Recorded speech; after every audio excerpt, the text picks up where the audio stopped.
friends এয়া ভাজিছোঁ পানীলাওৰ বাকলি কোনে কোনে পানীলাওৰ বাকলি খাই ভাল পায় মোক কমেণ্ট কৰি জনাবচোন আপোনালোকে খায় নে নাখায় আমাৰ ঘৰত আৰু পানীলাও আনিলে এনেকৈ বাকলিটো ভাজি মানে খামে বহুত ভাল লাগে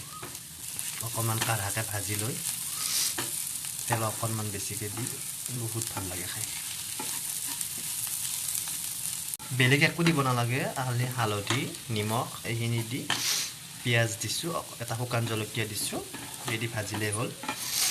তেনেকৈ খাই ভাল লাগে চিম্পলকৈ ভাজি এয়া চাওক হৈ গ'ল পানীলাওৰ বাকলিখিনি ভাজি ল'লোঁ বহুতখিনিয়ে কাটিছিলোঁ কিন্তু ভাজাৰ পিছত এনেকৈ অকণমান হৈ যায় মোৰ অকণমান গাটো বেয়া সেইকাৰণে মাতটো অলপ বেলেগ হৈ আছে চৰ্দি লাগি আছে এয়া চাওক খাম এতিয়া পানীলাওৰ বাকলি ভাজিৰ লগত ভাতৰ সোৱাদ খাই লওঁ